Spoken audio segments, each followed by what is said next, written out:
তামিম দারি একজন সাহাবী, কি নাম? তামিম দারি রাদিয়াল্লাহু আনহু। তিনি একবার 30 জন বা 40 জন সাথীকে নিয়ে সাগরে সফর করতে শুরু করলেন। প্রচণ্ড ঝড় আসলো, সাগর তাদেরকে প্রায় 1 মাস সমুদ্রের মধ্যে ঘুরালো। এক পর্যায়ে একটা দ্বীপে তারা নোঙর করতে পারলেন। সেই দ্বীপে তারা একটা প্রাণীকে দেখতে পেলেন, যেই প্রাণীর গায়ে প্রচুর লোম ছিল। কি ছিল? লোম। এত বেশি লোমকূপ যে তার চেহারা কোনটা আর পিছন দিক কোনটা এটা আইডেন্টিফাই করা যাচ্ছে না। এবং বিস্ময়কর বিষয় হচ্ছে এই প্রাণী কথা বলা শুরু করলো। তারা বলল, তোমরা কারা? তারা বলল, আমরা আরব থেকে এসেছি। এরকম কিছু কনভারসেশন হলো। তখন সেই প্রাণী বলল, তোমাদের অপেক্ষা করছে একজন ব্যক্তি, আমার সাথে আসো। তখন এই 30 জন বা 40 জন সাহাবী তারা তামিম দারির সাথে গেলেন। সাহাবী বলছে এই অর্থে যে তারা পরবর্তীতে মুসলিম হয়েছিলেন, এই ঘটনার পরে তারা মুসলিম হয়েছিলেন, আলহামদুলিল্লাহ। তো তারা গিয়ে দেখলেন শেকল দিয়ে একজন ব্যক্তিকে বাঁধা আছে, যেই ব্যক্তি খুবই শক্তিশালী, তাকে শেকল দিয়ে বেঁধে রাখা হয়েছে। এবং সেই ব্যক্তি তাদেরকে জিজ্ঞাসা করছিল, তোমরা কোত্থেকে এসেছো? তামিম দারি রাদিয়াল্লাহু আনহু তিনি বলছেন, আমরা মক্কা থেকে এসেছি, মদিনা মক্কা থেকে এসেছি। কি উদ্দেশ্যে? এই উদ্দেশ্যে, তোমাদের সেখানে একজন ব্যক্তি আছে মুহাম্মদ, তার কি খবর? তামিম দারি রাদিয়াল্লাহু আনহু বলছেন, তার খবর হচ্ছে বালতির মতো। কিসের মতো? বালতির মতো। কখনো তিনি বিজয় লাভ করছেন, কখনো আবার মুশরিকরা বিজয় লাভ করছে।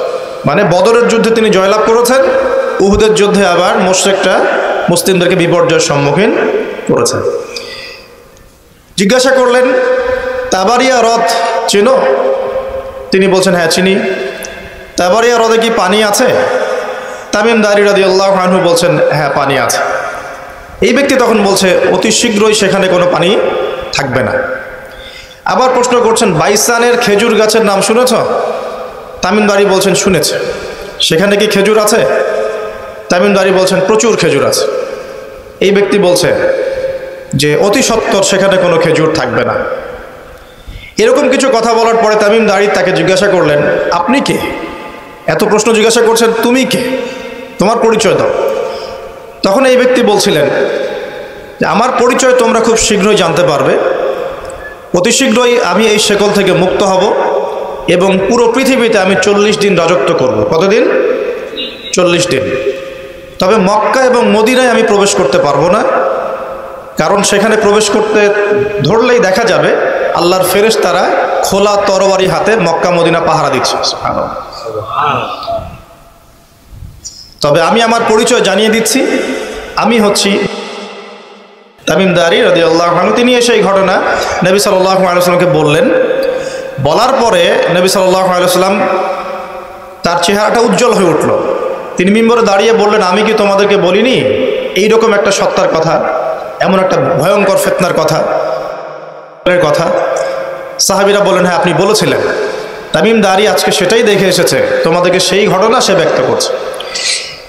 এখান থেকে আমরা বুঝতে পারলাম যে একটা দ্বীপের মধ্যে বন্দী ছিল বা আছে, হয় ছিল বা আছে।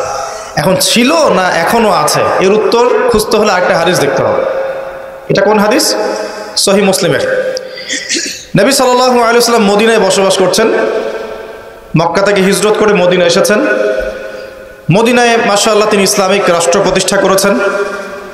বদরের যুদ্ধ হয়েছে, উহুদের যুদ্ধ হয়েছে, খন্দকের যুদ্ধ হয়েছে। ইসলামের একটা পুরো খিলাফা স্টেট যেটা আমরা বলি সেটা কায়েম হয়েছে। এর মধ্যে খবর এলো একটি মায়ের একটা সন্তান হয়েছে, এই সন্তানটার সাথে যে আলামত এগুলো মিলে যাচ্ছে। ঠিক আছে, এই সন্তানের নাম হচ্ছে ইবনে সাইয়্যিদ। কি নাম? ইবনে সাইয়্যিদ। তো নবী সাল্লাল্লাহু আলাইহি ওয়াসাল্লাম ওমর রাদিয়াল্লাহু আনহু এবং অন্যান্য সাহাবীদেরকে নিয়ে ইনভেস্টিগেট করতে গেলেন। ইনভেস্টিগেট করতে গিয়ে তাকে ডাকলেন। ইবনে সাইয়্যিদকে ডেকে বললেন, তার চুলগুলো কোঁকড়ানো ছিল চুলের মতোই, চোখের মধ্যে একটু সমস্যা ছিল, কারণ আমরা জানি ডান চোখে একটু সমস্যা থাকবে। আঙ্গুর কালার দেখেছেন? আঙ্গুর, চোখটা অনেকটা আঙ্গুরের মতো হবে, ফোলা। ইবনে সাইয়্যিদের কাঠামোটা মিলে যাচ্ছিল। নবী সাল্লাল্লাহু আলাইহি ওয়াসাল্লাম তাকে ডেকে বললেন, তুমি কি দেখো? ইবনে সাইয়্যিদ বলছে আমি আরশ দেখি। কি দেখি? আরশ বোঝেন তো? আচ্ছা, এখানে আরশের কথা যেহেতু এসেই গেছে, একটা কথা বলে দেই যে নবী সাল্লাল্লাহু আলাইহি ওয়াসাল্লাম একটা হাদিসে বলেছেন, কিতাবুত তাওহীদ গ্রন্থের মধ্যে আছে, আমরা যে পৃথিবীতে বসবাস করছি, এই পৃথিবী থেকে প্রথম আসমান মানে পুরো মহাবিশ্ব এর দূরত্ব হচ্ছে 500 বছরের রাস্তা। কত বছর? এভাবে দ্বিতীয় আসমান থেকে তৃতীয় আসমানের ডিস্টেন্স 500 বছরের পথ। কত বছর? এভাবে চতুর্থ, পঞ্চম, ষষ্ঠ, সপ্তম এই 7 আসমানের প্রত্যেক আসমানের ডিস্টেন্স হচ্ছে 500 বছরের রাস্তা। এর উপরে আছে কুরসি। কি আছে? ওয়াসিআ কুরসিয়ুহুস সামাওয়াতি ওয়াল আরদ। আয়াতুল কুরসি পড়েন নাই? আয়াতুল কুরসি ঘুমানোর সময় পড়েন কি? যে ব্যক্তি ঘুমানোর সময় আয়াতুল কুরসি পড়ে, সারা রাত আল্লাহর পক্ষ থেকে একজন ফেরেশতা তাকে পাহারা দিবে ইনশাআল্লাহ। কিন্তু এই কথা নাসা বিশ্বাস করবে না, এই কথা বিজ্ঞান বিশ্বাস করবে না, কারণ তাকে চোখে দেখা যায় না। তাদের একটা জ্ঞানতাত্ত্বিক দর্শন আছে, যেটা আমরা ইউনিভার্সিটিতে পড়ে আসছি দীর্ঘদিন। সেটা হলো, যা চাক্ষুষ দেখা যায় না এগুলোতে বিশ্বাস করতে নাই। পরীক্ষা নিরীক্ষা পর্যবেক্ষণের মাধ্যমে যখন কোনো সিদ্ধান্ত পাওয়া যাবে সেটাই জ্ঞান, এছাড়া জ্ঞানের কোনো অস্তিত্ব নাই। স্কুল থেকে শুরু করে পিএইচডি ডিগ্রি পর্যন্ত এই দর্শনের উপর ডিপেন্ড করে শিক্ষা নিচ্ছি আমরা সবাই এখন। যা দেখি না বিশ্বাস করব না। এই কারণে পশ্চিমারা আল্লাহকে বিশ্বাস করে না, আল্লাহকে দেখা যায় না। ফেরেশতাকে বিশ্বাস করবে না, বলবে যে বোগাস কথাবার্তা। কোথায় ফেরেশতা দেখা যায়? যা দেখি না বিশ্বাস করবো কেন? আখেরাত দেখি না কেন বিশ্বাস করবো? জান্নাত জাহান্নাম দেখি নাই কেন বিশ্বাস করবো? জিন জাতি দেখি নাই কেন বিশ্বাস করবো? আত্মা বা রূহকে দেখেছেন? রূহ বা আত্মা যেটা নিয়ে চলাফেরা করছেন দেখেছেন? কেন বিশ্বাস? কবরের আযাব কেন বিশ্বাস করবো? এই কারণে তাদের দর্শন যেহেতু প্রোটেস্ট্যান্ট ভার্সনের জ্ঞানে বিশ্বাস করে, চাক্ষুষ দর্শন যেটা সেটাই জ্ঞান, এর বাইরে জ্ঞানের কোনো অস্তিত্ব আছে এটা বিশ্বাস করে না। এই কারণেই তারা ইমানের 6 পিলারের কোনো পিলারই বিশ্বাস করে না। আর ইমানের 6 পিলারই কিন্তু গায়েব। গায়েব না? আল্লাহ বিশ্বাস, ফেরেশতায় বিশ্বাস, নবী রাসূলগণ, আসমানি কিতাব, পরকাল, তাকদীর, এগুলো কি দেখা যায়? এমনকি আমরা তো আমাদের নবীজিকেও দেখি নাই, দেখেছি? সাল্লাল্লাহু আলাইহি ওয়াসাল্লাম। আমরা শুধুমাত্র কোরআন দেখছি এবং হাদিসের গ্রন্থগুলো দেখছি, এর বাইরে কিন্তু আমরা কিচ্ছু দেখছি না। তো তারা আবার পরিকল্পিতভাবে তাদের দর্শনটাকে প্রতিষ্ঠা করার জন্যে এবং আমরা যে গায়েবে বিশ্বাস করি এই দর্শনটাকে এলিমিনেট, বাতিল করার জন্যে কিছু শব্দ চালু করেছে। একটা শব্দ মৌলবাদী, একটা শব্দ ধর্মান্ধ। থামেন, ঠিক বেঠিক বলার দরকার নাই, ঠান্ডা মাথায় লেকচার শোনে। কোরআন সুন্নাহর কথা ঠিক বললেও ঠিক, না বললেও কি ঠিক কিনা বলেন? মাশাআল্লাহ।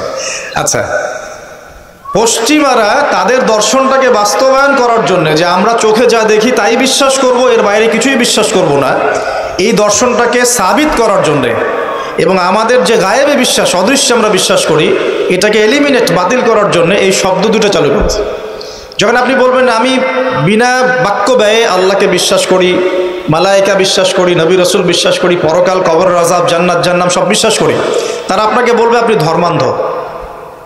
কারণ আপনি অন্ধভাবে বিশ্বাস করছেন। তো আপনি অন্ধভাবেই বিশ্বাস করছেন। তো আপনি কি প্রমাণ করতে পারবেন জিন জাতির অস্তিত্ব? আপনি কি ল্যাবরেটরিতে বসে বসে, আমরা যে ফিজিক্স, কেমিস্ট্রি, বায়োলজির ল্যাবরেটরিতে করেছি না প্র্যাকটিক্যাল, এই প্র্যাকটিক্যাল কাজগুলোর মধ্য দিয়ে কি আপনি আত্মার অস্তিত্ব প্রমাণ করতে পারবেন নাকি? যারা হার্ট স্ট্রোক করে মারা যাচ্ছে, হচ্ছে না, আমরা কি বলছি? হৃদযন্ত্রের ক্রিয়া বন্ধ হয়ে মারা গেছে, ইন্না লিল্লাহি ওয়া ইন্না ইলাইহি রাজিউন, মাইকিং করে বেড়াচ্ছে, তাই না? হৃদযন্ত্রের ক্রিয়াটা বন্ধ হলো কিভাবে? এর ভিতরে কিছু একটা তো ছিল যেটা এখন নাই। একটা ডেড বডির মধ্যে কিছু একটা নাই যেটা একজন জীবিত মানুষের দেহের মধ্যে আছে।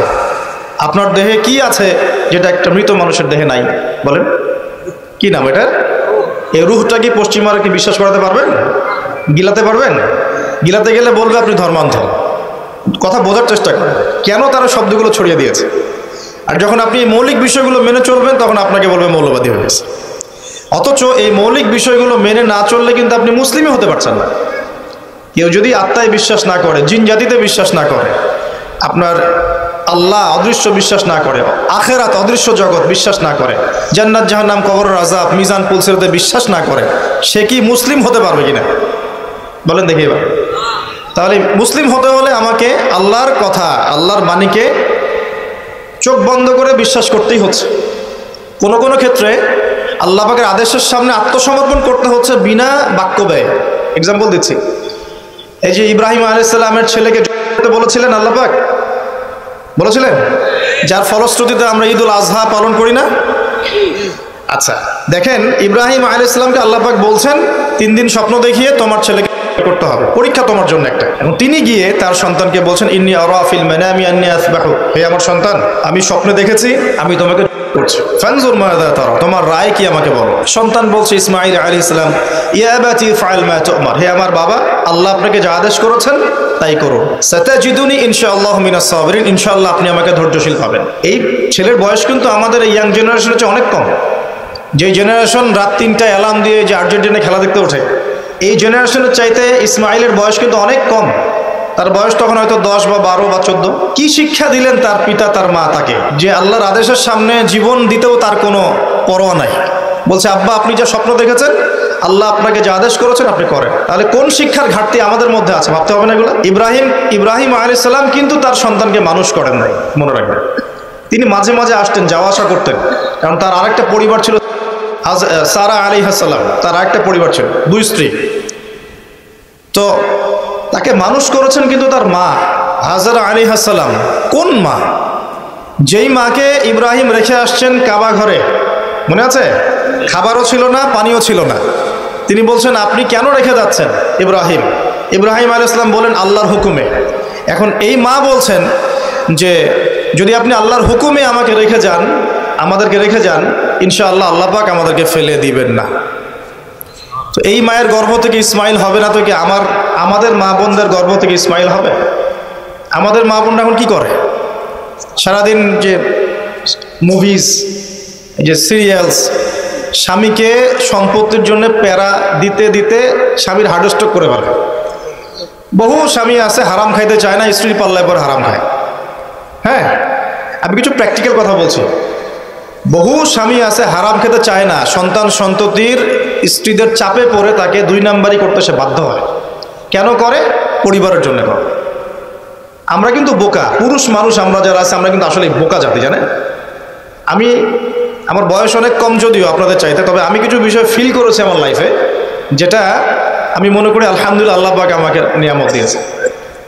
যেমন আমি ফিল করেছি আমার লাইফে যে মানুষের আল্লাহ ছাড়া আপন বলতে কেউ নাই, এটা আমি ফিল করেছি।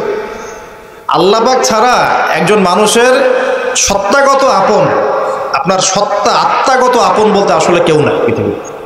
যারা আছে আমাদের আশপাশে সবাই সবার স্বার্থে থাকে, সবাই সবার প্রয়োজনে থাকে। প্রয়োজন শেষ হলে আপনাকে চিনবেও না অনেকে। আমি যখন ইন্তেকাল করব, এমন হবে 40 দিন পর কেউ আমাদের কবর জিয়ারত করবে কিনা সন্দেহ আছে। এগুলো বাস্তবতা। আর আমরা বোকা কেন জানেন? আমরা এই দুনিয়ার মানুষদের স্বার্থেই, আমার আশপাশের মানুষগুলোর স্বার্থেই সারা জীবন আল্লাহর বিরুদ্ধে চলি, হারাম খাই, সুদ খাই, ঘুষ খাই, দুর্নীতি করে ওদের মুখে হাসি ফোটানোর জন্য। যেই মানুষগুলো আমাকেই চিনবে না পরকালে, দুনিয়াতেই মারা গেলে আমাকে চিনবে না, তো সেই মানুষগুলোর জন্য আমি আল্লাহর বিরুদ্ধে চলে যাই। আমরা বোকা না? আর দেখবেন যেসব পুরুষের সৎ থাকতে চায় তারা শেষ বয়সে খুব একা হয়ে পড়ে। খেয়াল করে দেখেন, যে পুরুষটা সৎ থাকতে চায় শেষ বয়সে গিয়ে দেখবেন তারা খুব একাকিত্বে ভুগছে। আর এখন একটা কমন সমস্যা, এটা অনেক প্রবীণ মানুষ যারা আছেন তারা কিন্তু একাকিত্বে ভোগেন, খুব একাকিত্বে ভোগেন। স্ত্রী দেখছে না, সন্তান খোঁজ খবর নিচ্ছে না, বন্ধু বান্ধবরা নাই, হ্যাঁ, বৃদ্ধাশ্রমে গিয়ে পড়ে আছে। পরিবারগুলোতে এখন পুরুষ নির্যাতন বেরোচ্ছে আর কি। হ্যাঁ, কথা একটু ভিতর থেকে বোঝার চেষ্টা করবেন। হ্যাঁ, নারী নির্যাতন তো আছেই। আমরা জানি এমন দুশ্চরিত্রের লম্পট অনেক পুরুষ আছে সমাজে, যৌতুকের জন্য মেয়েদেরকে চাপ দেয়, স্ত্রীদেরকে চাপ দেয়, তাই না? শারীরিক মানসিক নির্যাতন করে না? মেয়েদের প্রতিও চরম নির্যাতন হয়, কিন্তু পুরুষদের উপরেও কিন্তু দিন দিন নির্যাতন বাড়ছে। আমরা কিন্তু এই সেন্সে বোকা হয়ে গেছি। চালাক হব কখন? যখন আমরা আমাদের দুনিয়ার প্রতিটা কাজ আল্লাহর সন্তুষ্টির জন্য করব। দুনিয়ার প্রতিটা কাজ যদি আমরা আল্লাহর সন্তুষ্টির জন্য করি, তাহলে আমরা কারো ব্যবহারে কথায় কষ্ট পাবো না ইনশাআল্লাহ। কারণ আমাদের সলাত, ইন্না সলাতি ওয়া নুসুকি মাহইয়ায়া ওয়া মামাতি, আমাদের সলাত সব স্যাক্রিফাইস, জীবন মৃত্যু কার জন্যে? আল্লাহর জন্য। আল্লাহর কাছে আমার এক্সপেকটেশন থাকবে যে আল্লাহর কাছে আমি চাই, কোনো মানুষের কাছে কোনো এক্সপেকটেশন নাই, তখন আপনি কষ্ট পাবেন না। জীবনে সুখে থাকার দ্য ফিলোসফি অফ হ্যাপিনেস হচ্ছে এটা। জীবনে সুখে থাকার, সুখী হওয়ার, এই দুনিয়ার জীবনে সুখী হওয়ার ফিলোসফি হচ্ছে আল্লাহ ছাড়া কারোর কাছে আশা করেন না। এবং আল্লাহ ছাড়া অন্য কারোর জন্য কোনো কিছু করতে চান না, আল্লাহকে সন্তুষ্ট করার জন্য করতে চান, ইনশাআল্লাহ আল্লাহ পাক আপনাকে সব কিছুই দিবে ইনশাআল্লাহ। সম্মান, মর্যাদা, প্রতিপত্তি, মানুষের ভালোবাসা সবই পাবেন যদি আপনি আল্লাহর হয়ে যান। আমি একটু ভিতরে চলে আসছি আর কি, বাইরে আসে আবার আসেন। তো এই যে কুরসির কথা বলছিলাম, আয়াতুল কুরসি কেন তেলাওয়াত করবেন? কারণ রাত্রেবেলা একজন মালাক বা ফেরেশতা আপনাকে পাহারা দিবে ইনশাআল্লাহ। আর পশ্চিমাদের দর্শন বলে দিলাম, ওরা কিন্তু এই অদৃশ্যের জগতে বিশ্বাস করে না। এই কারণে আমরা যারা অদৃশ্যের জগতে বিশ্বাস করি, আমাদেরকে এইসব সাম্প্রদায়িক শব্দ দিয়ে তারা সারা বিশ্বের বুকে আন্ডারএস্টিমেট করার চেষ্টা করেছে। এগুলো ধরতে হবে এগুলো। সামনে আসেন। এখন কুরসির পরে কি আছে? এই কুরসির উপরে আছে একটা মহাসাগর। কি আছে? মহাসাগর। নাসা কি বলেছে এখন পর্যন্ত? এই জন্য আমরা কেউ বিশ্বাস করি না। কালকেই যদি দেখবেন নাসা বলে দেয় হ্যাঁ একটা মহাসাগরের সন্ধান পাওয়া গেছে, পৃথিবী থেকে লক্ষ কোটি আলোকবর্ষ দূরে, নাম দিয়ে দিল যে .FM0000mm2, একটা নাম দিয়ে দিল। ওরা তো এরকম নাম দেয় আর কি, তাই না? বাস তখন কিন্তু দেখবেন সারা বিশ্বের মানুষ চোখ বন্ধ করে বিশ্বাস করবে কি না? আমরা কিন্তু আল্লাহর প্রতি চোখ বন্ধ করে বিশ্বাসের জায়গায় এই পশ্চিমাদের উপর এখন চোখ বন্ধ করে বিশ্বাস করি। কি বুঝেন? এটা কিন্তু শিরক হচ্ছে, এটাও শিরক হচ্ছে। তো একটা কথা মিস করে গেছি, ইব্রাহিম আলাইহিস সালাম করার যে পরীক্ষায় পড়েছিলেন তখন কিন্তু তিনি প্রশ্ন করেননি আল্লাহকে, আল্লাহ একজন মাসুম বাচ্চাকে কেন করব, এর পিছনে যুক্তি কি, এর পিছনে বিজ্ঞান কি, এর পিছনে দর্শন কি, প্রশ্ন করেছিলেন? তিনি একদম সামি'না ওয়া আতা'না, আল্লাহ পাক আদেশ করেছেন, চোখ বন্ধ করে পালন করতে গিয়েছে। ইব্রাহিম আলাইহিস সালাম অন্ধভাবে আল্লাহর আদেশ মেনে চললেন না? আর ইব্রাহিম আলাইহিস সালাম সবচেয়ে বড় মুসলিম না আমি সবচেয়ে বড় মুসলিম? বলেন, কে এই উম্মার নামকরণ করেছেন মুসলিম? সূরা হজ পড়ে দেখেন, হুয়া সাম্মাকুমুল মুসলিমিন। এই হুয়া মানে কে? মিল্লাতে আবিকুম ইব্রাহিম, ইব্রাহিম আলাইহিস সালামের মিল্লাত, তিনি তোমাদের পিতা, যিনি তোমাদের নামকরণ করেছেন কি? মুসলিম। আর আমাদের আদি পিতা হচ্ছেন আদম আলাইহিস সালাম। তো দেখুন প্রিয় ভাইরা, এই মহাসাগরের উপরে আছে কুরসি, যার কথা আমি বলতে গিয়ে এখানে আসলাম। ইবনে সাইয়্যিদ কি বলছে, সে কি দেখে মনে আছে না ভুলে গেছেন? ইবনে সাইয়্যিদ কে? নবী সাল্লাল্লাহু আলাইহি ওয়াসাল্লাম যাকে ইনভেস্টিগেট করছেন মদিনায়, কোথায় একটু খেয়াল রাখেন, তামিমদারি দ্বীপে দেখে আসছেন। কোথায় দেখে আসছেন? দ্বীপে। আর নবী সাল্লাল্লাহু আলাইহি ওয়াসাল্লাম ইনভেস্টিগেট করছেন কোথায়? মদিনায়। আচ্ছা, তো এখন এই ব্যক্তি বলছে আমি আরশ দেখি। নবী সাল্লাল্লাহু আলাইহি ওয়াসাল্লাম বলে আরশ কোথায়? সে বলছে আরশ পানির উপরে। কোথায়? পানির উপরে। তখন নবী সাল্লাল্লাহু আলাইহি ওয়াসাল্লাম বলছেন তুমি তো তাহলে শয়তানের আরশ দেখছো। কার আরশ দেখছে? শয়তানের কিন্তু আরশ আছে, শয়তানেরও কিন্তু একটা আরশ আছে। কোথায় এটা জানেন? সমুদ্রের উপরে। অনেকে বলে যে ভাই বারমুদা ট্রায়াঙ্গেলে আছে নাকি, এটা আমরা জানি না, এভাবে বলা যাবে না, এটা আমরা ব্যাখ্যা করতে পারবো না, আল্লাহ ভালো জানেন। তো এখন শয়তানও কিন্তু সিংহাসনে বসে, দিন শেষে বসে ওর যে চেলা চামুন্ডা যারা আছে ওদেরকে ডাকে, ডেকে বলে আজকে কি করাইছো তোমরা? একজন বলে যে আমি তো জেনা করাই দিছি দুজনের মধ্যে, আমি মদ খাইয়েছি মানুষকে, আমি মানুষকে পরকীয়ায় লিপ্ত করেছি, আমি একজনকে একজনের বিরুদ্ধে উস্কে দিয়ে হত্যা করিয়ে দিয়েছি। এরকম করে শয়তানরা বলতে থাকে। তো ইবলিস বলে না, তোমরা তেমন কোনো কাজ করতে পারো না। ইতিমধ্যে একজন শয়তান এসে বলে যে আমি একটা কাজ করেছি। কি কাজ করেছো? যে আমি একটা পরিবারের স্বামী স্ত্রীর মধ্যে বিচ্ছেদ ঘটিয়ে দিয়েছে। কি করেছে? এটা এখন বেশি হচ্ছে না? বেশি হচ্ছে না? আপনারা খবর রাখেন না মনে হয়, পড়াশোনা করে দেখেন, প্রতি 3-4 মিনিট একটা ডিভোর্সের ঘটনা ঘটে, প্রতি 3-4 মিনিটের মধ্যে। এবার শয়তান তাকে ডাকে, এদিকে আসো, তুমি একটা কাজের কাজ করেছো। তখন নিজের গলার যে মালা বা যেটা আমরা গোল্ড মেডেল বলি, অ্যাওয়ার্ড যেটা বলি, এটা তার গলায় সে পরিয়ে দেয়, দিয়ে বলে তুমি একটা কাজের কাজ করেছো। তার মানে আমরা বুঝতে পারলাম শয়তানের কাছে সবচেয়ে বড় একটা মিশন কি? পরিবারগুলোকে ধ্বংস করে দেয়। খুব সতর্ক থাকতে হবে আমাদের সবাইকে। আল্লাহ পাক আমাদের সবাইকে ধৈর্য দান করুন। আর পরিবার টিকে থাকে ধৈর্যের উপরে। আরেকটা বিষয় বলে দিই, স্বামী স্ত্রীর মধ্যে, যুবকরা এটা উপকৃত হবেন ইনশাআল্লাহ, স্বামী স্ত্রীর মধ্যে শুধুমাত্র ভালোবাসা পরিবার টিকানোর জন্য যথেষ্ট না। স্বামী স্ত্রীর মধ্যে ভালোবাসার চাইতেও বেশি প্রয়োজন হচ্ছে একে অপরের প্রতি বিশ্বাস। কি দরকার? বিশ্বাস না থাকলে ভালোবাসা টিকবে না। প্রয়োজন একে অপরের সম্মানবোধ, একজন একজনের সম্মানটা যেন বোঝে, এবং আনুগত্যের প্রয়োজন আছে। স্ত্রীরা যদি স্বামীদের আনুগত্য না করে সংসার টিকে না, সংসার ভেঙে যায়। বিশ্বাস, আনুগত্য, ভক্তি, সম্মান, শ্রদ্ধা, এর সাথে যখন ভালোবাসা যুক্ত হবে তখন পরিবারটা ইনশাআল্লাহ জান্নাতি পরিবার।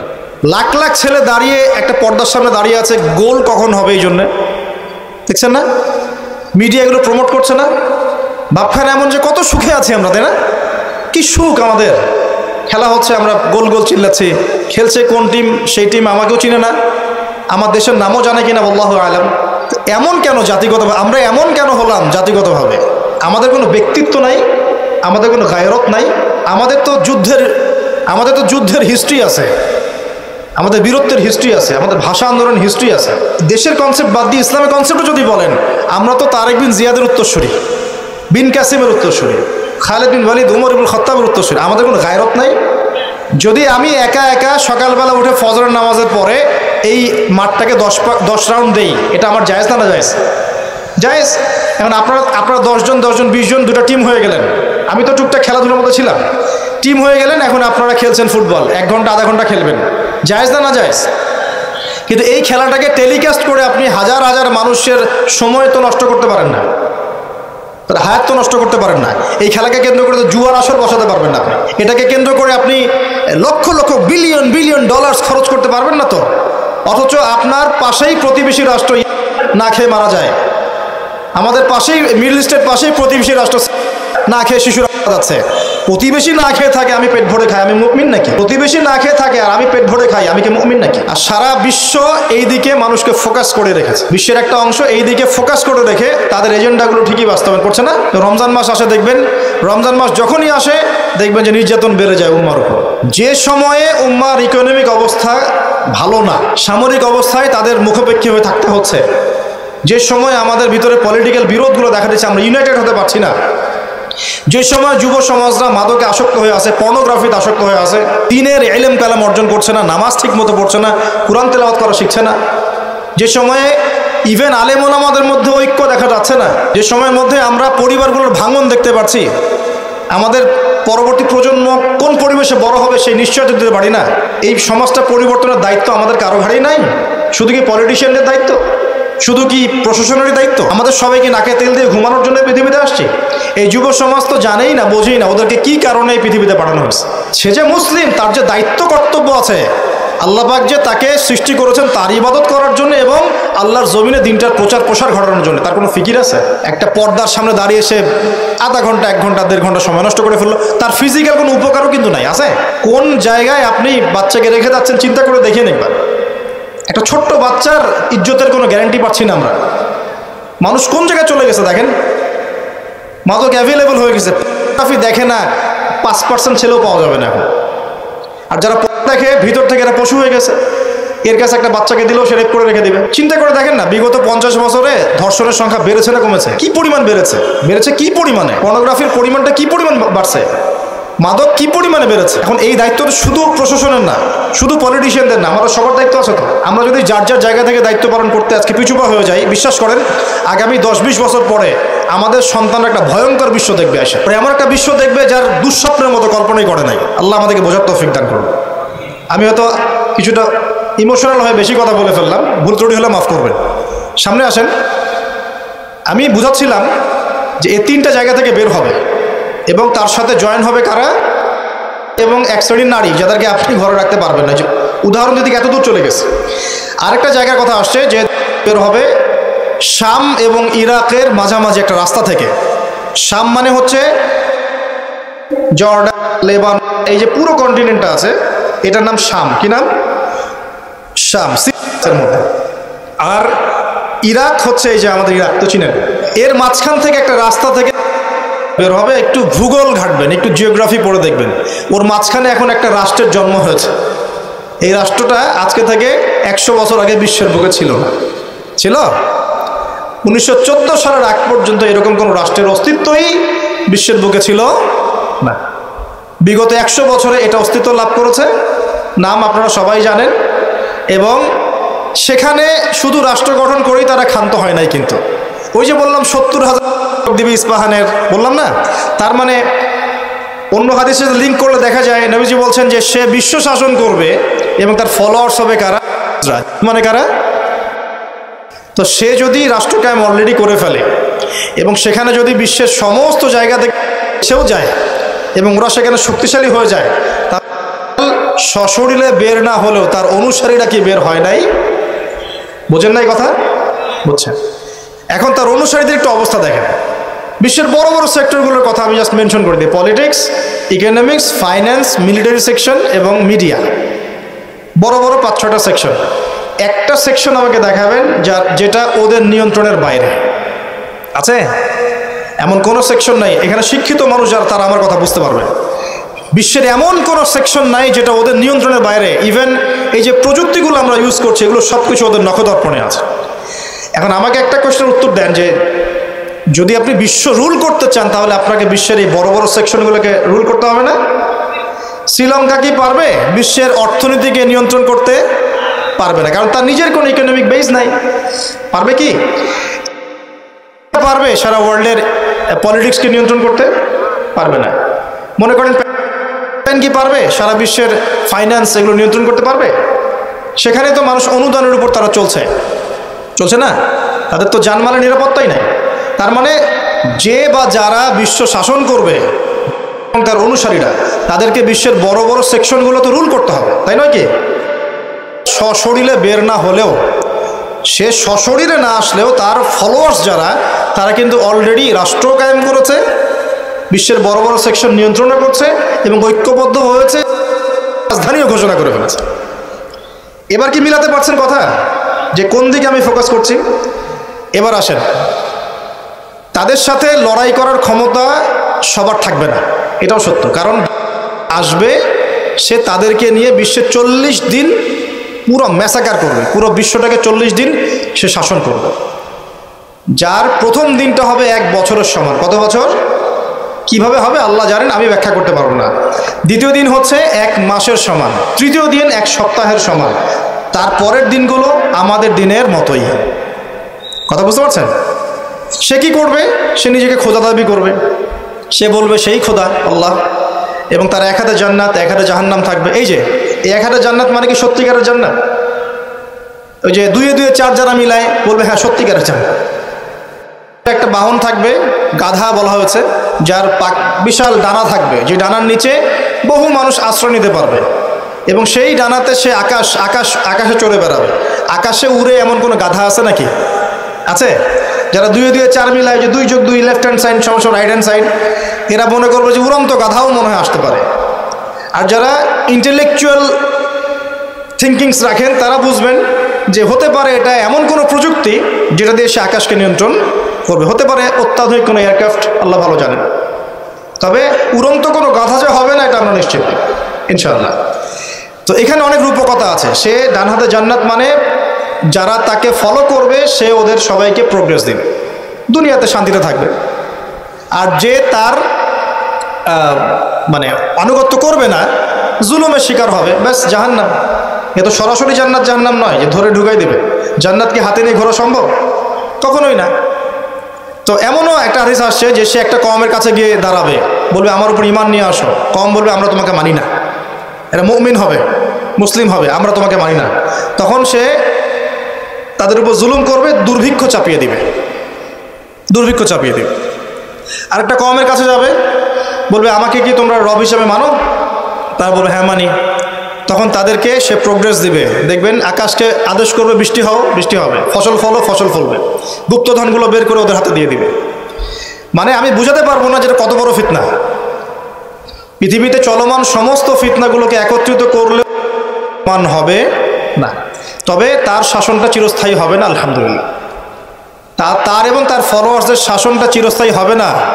তারা যে মনে করে বসে আছে যে এই সত্যিকারের, সে সত্যিকারের তারাই করার চেষ্টা করেছিল। তার নাম কি? ঈসা আলাইহিস সালাম। তিনি হচ্ছেন সত্যিকার। আল্লাহ পাক তাকে উঠিয়ে নিয়েছেন, তাকে আল্লাহ পাক নামাবেন দামেস্কে, এবং তার হাতেই এই মিথ্যা মাসিহের মৃত্যু লেখা আছে ইনশাআল্লাহ তাআলা। এবং তারপর ঈসা আলাইহিস সালাম তার ফলোয়ার্স বা তার অনুসারীদেরকে নিয়ে বিশ্বের শান্তি প্রতিষ্ঠা করবেন ইনশাআল্লাহ। এটা সামনে আছে, মানে ইতিহাস শেষ হবে, সভ্যতা শেষ হবে নবী ঈসা আলাইহিস সালামের হাতে। এটা কত বছর বাকি আছে এটা আমরা বলতে পারবো না। হতে পারে 100 বছর, হতে পারে 1000 বছর, আমরা জানি না, আল্লাহ ভালো জানেন। কিন্তু একটা জিনিস আপনাকে ফোকাস করতে হবে যে সে সশরীরে বের না হলেও তার অনুসারীরা কিন্তু সারা বিশ্বে আজকে শক্তিশালী। এটা আপনাকে বুঝতে হবে। একটা সুসংবাদ আপনার জন্য। নবীজি বলছেন সাল্লাল্লাহু আলাইহি ওয়াসাল্লাম, কোনো ব্যক্তি যদি সূরা কাহফের প্রথম 10টা আয়াত মুখস্থ করে বা শেষের 10টা আয়াত মুখস্থ করে বা এই দুটোই 20টাই করেন, ইনশাআল্লাহ আপনার জীবদ্দশায় যদি হয় সে আপনার কোনো ক্ষতি করতে পারবে না। এখন প্রশ্ন আছে আরো, এই সূরার মধ্যে কি আছে যা আপনাকে এই ফিতনা থেকে বাঁচাবে? এটা জানার জন্যে আপনাকে আসহাবুল কাহফের ঘটনা পড়তে হবে। ওই যে 9 জন যুবকের কথা বলেছিলাম, 309 বছর ঘুমিয়েছিল, আল্লাহ পাক আবার ঘুম থেকে উঠিয়েছেন। ডিটেলস বলার সময় নেই, বাসায় গিয়ে পড়বেন। এবং এই বিষয়গুলো বোঝার আগে মুসা এবং খিদর আলাইহিস সালামের ঘটনাটাও পড়তে হবে, যে বাহ্যিক চোখে যা দেখা যাচ্ছে ওটা বাস্তবতা নয়। বাস্তবতা ওটাই যে আল্লাহ নূর দিয়ে খিদর আলাইহিস সালাম দেখছেন। আমি একটা জায়গা থেকে আলোচনা শেষ করে দেবো এখানে। এই সূরার মধ্যে আরও একটা ঘটনা আছে যেটা আমি কোনোদিনও বলি নাই, আজকে বলতেছি আপনাদের সামনে। আপনারা সৌভাগ্যবান, এই ঘটনা আমি আজ পর্যন্ত কোনো লেকচারে বলি নাই। সূরা কাহফে আরও একটা বিষয় আছে যেটা আপনাকে চেনাবে সভ্যতাগুলো কেমন হবে। একটু মনোযোগ দেন প্লিজ, 10 মিনিট দেখুন। এই সূরার মধ্যে 4টা ঘটনা আছে। কয়টা? একটা হচ্ছে আসহাবুল কাহফের, একটা যুলকারনাইন আলাইহিস সালাম, একটা মুসা এবং খিদর আলাইহিস সালামের, আর একটা হচ্ছে এই ঘটনা, 2 বন্ধুর ঘটনা, যা আমি কোনো লেকচারে এখনো বলি নাই। আল্লাহ পাক এই সূরার মধ্যে একটা বিস্ময়কর ঘটনা বলছেন। 2 বন্ধুর। কয়জন বন্ধু? এক বন্ধু প্রচণ্ড ধনী, এমন ধনী যে আল্লাহ পাক তাকে বড় বড় বাগান দিয়েছেন, খেজুরের, আঙ্গুরের, হ্যাঁ, বিশাল বিশাল বাগান, এবং তার মধ্য দিয়ে নদী চলছে। নদী, একটা নদী চলে যাচ্ছে ভিতর দিয়ে, 2 পাশে বাগান। তাহলে কত বড় প্রপার্টি চিন্তা করেন, একটু চিন্তা করেন।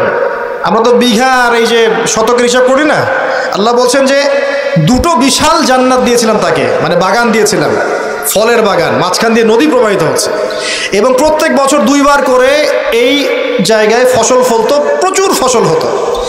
তো এত ধন সম্পদ পাওয়ার পরে এই বন্ধু, মানে এই ব্যক্তি, তার এক গরিব বন্ধুকে নিয়ে এই বাগানে ঢুকেছে। ঢুকে হাঁটাহাঁটি করছে, গল্পগুজব করছে। গল্পগুজব করার এক পর্যায়ে গিয়ে এই ধনী বন্ধু বলে ফেলছে। কি বলছে? সে বলছে যে আনা আকসারু মিনকা মালা ওয়া আ'আসু নাফারা। হে আমার দোস্ত, শোনো, আমি তোমার চাইতে মালে এবং সম্পদে অনেক সেরা।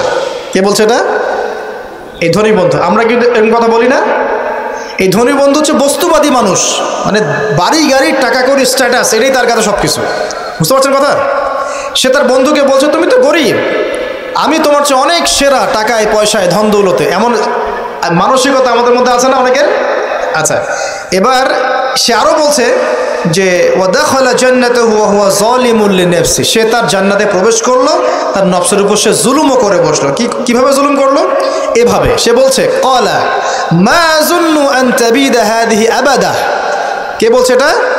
এই ধনী বন্ধু। সে বলছে, হে আমার গরিব বন্ধু, শোনো, আমি মনে করি না, আমি বিশ্বাসই করি না, আমি মনে করি না যে আমার এই প্রপার্টি কখনো ধ্বংস হয়ে যাবে। আমি এটা বিশ্বাস করি না। বুঝতে পারছেন? ওই যে আমি পরকালে বিশ্বাস করি না, কিয়ামতে বিশ্বাস করি না, আখিরাতে বিশ্বাস করি না। কোন সভ্যতা বলেন? আচ্ছা, সে বলছে যে মা আযুন্নু আন তাবিদা হাযিহি আবাদা। আমি বিশ্বাস করি না, আমি মনে করি না যে এই প্রপার্টি কখনো ধ্বংস হতে পারে। ওয়া মা আযুন্নু সাআতা কায়িমা। আর আমি এটাও মনে করি না যে কিয়ামত কখনো হবে। বুঝতে পারলেন কথা? আমি এটাও বিশ্বাস করি না যে কখনো। জি, শেষ করছি আমি। তার মানে কি, এই বন্ধুটা বস্তুবাদী না? সে পরকালে বিশ্বাস করে না, কিয়ামতে বিশ্বাস করে না। সে তার ধন সম্পত্তির মোহে এত আসক্ত হয়ে গেছে যে সে মনে করে যে এটা কখনো আমার থেকে যাবে না। এমন চিন্তা আমাদের মধ্যে আছে না? এই চিন্তাটাকে আধুনিক পরিভাষায় বলা হয় মেটেরিয়ালিজম। কি বলা হয়? মানে বস্তুবাদ। মানে কি? বস্তুবাদ মানে ভোগবিলাস, বাড়ি গাড়ি, টাকা পয়সা, মত্ত থাকা, পরকাল বলে কিছু নাই। এই যে মেটেরিয়ালিজম। এখন এই বন্ধুটা বলছে, গরিব বন্ধু, একটু মনোযোগ দেন প্লিজ। এই বন্ধুটা বলছেন, গরিব বন্ধু, যে ক্বালা লাহু সাহিবুহু ওয়া ইউহাওয়ারু। গরিব বন্ধুটা তাকে বলছে, আকাফারতা বিল্লাযী খালাকাকা মিন তুরাব। হে আমার ধনী বন্ধু, তুমি কি সেই সত্তার সাথে কুফরি করছো যে তোমাকে মাটি থেকে সৃষ্টি করেছেন? সুম্মা মিন নুতফা, এরপর তোমাকে মায়ের গর্ভে নুতফা আকারে রেখেছিলেন, সুম্মা সাওয়াকা রাজুলা, এরপর তোমাকে এই পুরুষের আকৃতি দিয়েছেন। তুমি কি সেই সত্তা আল্লাহকে অস্বীকার করছো? মানে অস্বীকার করার মধ্য দিয়ে তুমি আল্লাহকে অস্বীকার করছো কি? ওয়ালাউলা ইয দাখালতা জান্নাতুক, তুমি যখন তোমার জান্নাতে ঢুকলা তুমি এটা কেন বললা না যে লা কুওয়াতা ইল্লা বিল্লাহ, মাশাআল্লাহ, লা কুওয়াতা ইল্লা বিল্লাহ, মাশাআল্লাহ, আল্লাহ পাক কি চমৎকার জান্নাত আমাকে দিয়েছেন, লা কুওয়াতা ইল্লা বিল্লাহ, আল্লাহ ছাড়া কোনো শক্তি সামর্থ্য নাই, এমনটা কেন বললে না? এমনটা না বলে কেন এইটা বললা যে ওয়া মা আযুন্নু সাআতা কায়িমা, আমি বিশ্বাস করি না যে কখনো হবে, আমি বিশ্বাস করি না যে এটা কখনো ধ্বংস হবে, এমনটা কেন বললা? তুমি কেন কুফরি করলা? এরপর যেটা হয়েছে, আল্লাহ রাব্বুল আলামিন এই যে বন্ধু, গরিব বন্ধু, তাকে দুনিয়া এবং আখিরাতে বিশাল নেয়ামত দিয়ে দিয়েছেন, আর এই ধনী বন্ধুর জান্নাতটাকে আল্লাহ পাক এক রাতের মধ্যে ধ্বংস করে রেখে দিয়েছে। এক রাতের মধ্যে পুরো জান্নাতকে ধ্বংস। পরের দিন সকালে সে এসে দেখে যে এটা কোন জায়গায় আসলাম, আমার বাগান বাগিচা বলে মনে হচ্ছে না। সে হাত কসলাচ্ছিল এবং বলছিল, কোরআনে ভাবে বলছে, হাত কসলাচ্ছিল আর বলছিল যে হায় আমি যদি আমার রবের সাথে শিরকটা না করতাম, হায় আমি যদি আমার রবের সাথে কুফরি না করতাম, তাহলে আজকে আমার এই অবস্থা হয়তো হতো না। এই ঘটনাটা ঠিক পরে আল্লাহ পাক বলছেন ওয়াদরিব লাহুম মাসালুল হায়াতিদ দুনিয়া, হে নবী মুহাম্মদ সাল্লাল্লাহু আলাইহি ওয়াসাল্লাম, তুমি এবার তোমার উম্মতের কাছে দুনিয়ার দৃষ্টান্তটা পেশ করো। দুনিয়ার দৃষ্টান্তটাও ঠিক এরকমই, এই ফসলের ক্ষেতের মতোই। প্রথমে বৃষ্টিপাত হয়, ফসল সবুজ হয়, মানুষ খুব পুলকিত হয়ে যায়, কি চমৎকার ফসল ফলেছে। এরপর সেই গাছগুলো হলুদ হয়ে যায়, তারপর সেগুলো খড়কুটা হয়, চুলায় চলে যায়। এই হয় না? এই গল্পটার সাথে, ঘটনার সাথে দুনিয়ার জীবনে মিল আছে না? এটা কোন সূরায় আছে? কাহফে। আর এই সূরা আপনাকে থেকে বাঁচাবে না? এখানে আপনার হেদায়েত শোনেন। এবং তার অনুসারীরা এবং ওই সমসাময়িক ফিতনাময় যুগে বেশিরভাগ মানুষ বস্তুবাদী হয়ে যাবে, হয়ে যায় নাই? এবং বেশিরভাগ মানুষ এই দুনিয়ার ধন সম্পদ চাকচিক্যের মোহে পড়ে যাবে, পড়ে নাই? পড়েছে কি না? পড়েছে। এবং শুধু তাই নয়, তারা পরকালীন কনসেপ্টগুলোকে অস্বীকার করা শুরু করবে। ওই যে বললাম, আল্লাহ, ফেরেশতা, মালায়েকা, আখিরাত এগুলো কিছু বিশ্বাস করবে না, মানুষকে ধর্মহীনতার দিকে নিয়ে যাবে। এটা নিয়ে যাচ্ছে না? এই তিনটা জিনিস খুব চলছে সমাজে এখন। একটা হচ্ছে এলিমিনেশন, মানে আল্লাহর কনসেপ্টটাকে বাদ দিয়ে দেওয়া। একটা হচ্ছে মেটারিয়ালিজম, মানে বস্তুবাদিতা। একটা হচ্ছে চ্যালেঞ্জ এগেনস্ট রিলিজন, ধর্মর এগেনস্টে চ্যালেঞ্জ করা। এগুলো চলছে না এখন? তো দেখুন, দাজ্জালের সভ্যতায় এগুলো হবে। এর সাথে আপনার বর্তমান সময়ের মিল কোথায়? মিল হচ্ছে, দেখুন, এই বিউটি কন্টেস্ট বলেন, আপনার ওয়ার্ল্ড কাপ বলেন, আপনার এই ইভেন্টসগুলো বলেন, ফ্যাশন শোজগুলোর কথাই বলেন, অপসংস্কৃতির কথাই বলেন, পর্নোগ্রাফির কথাই বলেন, এই মাদকের ভয়াল খাবার কথা বলেন, যে কোনো দিকে তাকান, এগুলোর প্রত্যেকটার উদ্দেশ্য দুনিয়া নয় কি? শুধু দুনিয়া না, পরকালীন কোনো স্বার্থ আছে? এগুলো করে পরকালে একটা নেকি হবে, কেউ দলিল দিতে পারবে কোরআন শোনা থেকে? তার মানে এই সমাজটা, এই সভ্যতা কি করেছে? দলে পুরো সভ্যতাটাকে গড়েছে এবং বস্তুবাদিতার দিকে মানুষকে প্রবৃদ্ধ করেছে। শুধু তাই নয়, যেগুলোর পরকালীন কোনো স্বার্থ নাই এই কাজগুলোকে প্রমোট করেছে এবং যুব সমাজ, মুসলিমদেরকে স্পেশালি এগুলোতে মত্ত করে রেখেছে, রাখে নাই? আল্লাহ পাক এখন বলছেন, জেনে রাখো, তোমরা জেনে রাখো, ইন্নামাল হায়াতুদ দুনিয়া লাইবুন ওয়া লাহুন, এই দুনিয়ার জীবনটাই খেলতামাশা, প্রতারণা। ওয়া যিনাতুন ওয়া তাফাখুরুন বাইনাকুম ওয়া তাকাসুর, একে অপরের প্রাচুর্য, ধন সম্পদের প্রতিযোগিতা ছাড়া কিচ্ছু না। ওয়ামাল হায়াতুদ দুনিয়া ইল্লা মাতাউল গুরুর, এই দুনিয়ার জীবনটা প্রতারণা ছাড়া কিচ্ছু নয়। আলহাকুমুত তাকাসুর হাত্তা যুরতুমুল মাকাবির, তোমরা প্রাচুর্যের মোহে মোহাচ্ছন্ন হয়ে আছো যতক্ষণ পর্যন্ত না তোমরা কবরে শায়িত হচ্ছ। কাল্লা সাউফা তা'লামুন, অবশ্যই তোমরা জানতে পারবে, কোশ্চিনকালেও নয়, অবশ্যই তোমরা জানতে পারবে। কাল্লা লাতুসআলুনা ইয়াওমাইযিন আনিন নাঈম, তোমাদেরকে কিয়ামতের দিনে নিয়ামতগুলো সম্পর্কে জিজ্ঞাসিত হতে হবে। সূরা কাহফেই এই হেদায়েতটা আছে।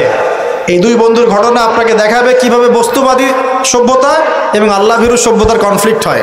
সর্বশেষে আল্লাহর অনুগত সভ্যতার জয় হয়েছে, বস্তুবাদী সভ্যতাকে আল্লাহ পাক ধ্বংস করে দিয়েছেন না? দিয়েছেন। এবং এই ঘটনার পরেই দুনিয়ার জীবনের দৃষ্টান্ত দেওয়া হয়েছে, যে দুনিয়ার জীবনটাকে আল্লাহ পাক বলেছেন খেলতামাশা, প্রতারণা ছাড়া কিছুই নয়। হ্যাঁ, কেউ যদি বলে খেলাধুলার কোনো দলিল কোরআনে আছে কি না, আমি বলবো হ্যাঁ আছে। আল্লাহ পাক বলেছেন ওয়ামা হাযিহিল হায়াতুদ দুনিয়া ইল্লা মাতাউল গুরুর ই'লামু আন্নামাল হায়াতুদ দুনিয়া লাইবুন ওয়া লাহু। অতএব খেলাধুলার দলিল কোরআনে আছে। আল্লাহ পাক বলছেন দুনিয়ার জীবনটাই তোমাদের খেলাধুলার প্রতারণা, ধোঁকা। কি বুঝলেন? এই দুনিয়ার জীবনটাই হচ্ছে খেলাধুলা, প্রতারণা, মোহ এবং ধোঁকা, এবং তোমাদের পারস্পরিক চাকচিক্যের প্রতিযোগিতা ছাড়া কিচ্ছু নয়। এখন এই সভ্যতার দিকে তাকাবেন চোখ কান খোলা রেখে, যে যত রকম ফাহেসা কাজগুলো মিডিয়া দিয়ে প্রমোট করা হচ্ছে, এগুলোর মূল উদ্দেশ্য হচ্ছে দুনিয়া, এবং মুসলিম যুবকদেরকে এবং উম্মাকে তাদের মূল উদ্দেশ্য থেকে সরিয়ে দেওয়ার চেষ্টা করা। আমাদের মূল উদ্দেশ্য কি? এক, আমাদের মূল উদ্দেশ্য ছিল জ্ঞান অর্জন করা। মূল উদ্দেশ্য ছিল জ্ঞান অর্জন করে আমল করা, আল্লাহ পাকের জমিনে দ্বীনের প্রচার করা। আমাদের পৃথিবীর মূল উদ্দেশ্য ছিল কি? পারিবারিক আদর্শ ঠিক করা, সন্তানদেরকে মানুষ করা, সমাজের কাঠামো ঠিক করা, হালাল খাওয়া, দ্বীনের দাওয়াতি কাজ করা, আল্লাহর জমিনে দ্বীনটাকে প্রচার করা, প্রসার করা, প্রতিষ্ঠার চেষ্টা করা। এগুলো আমাদের মূল উদ্দেশ্য ছিল। এখান থেকে সরিয়ে এনে আমাদের সবার চোখকে এখন বিভিন্ন আমোদ প্রমোদ ফুর্তির দিকে ফোকাস করে রাখা হয়েছে, এবং এর ফলশ্রুতিতে আমরা আমাদের দুনিয়াতে আসার উদ্দেশ্যটা কিন্তু ভুলে গেছে। প্রিয় ভাইয়েরা, সতর্ক থাকবেন। যে বিষয়টা যতটুকু লিমিট আছে, এই লিমিট ক্রস করতে যাবেন। যতটুকু করা জায়েজ আছে এতটুকু করবেন, যেগুলোতে জায়েজ নাই সেগুলো জায়েজ না। আল্লাহ রাব্বুল আলামিন আপনাদের সবাইকে ইসলামের বেসিক বিষয়গুলোর উপর টিকে থাকার তৌফিক দান করুন।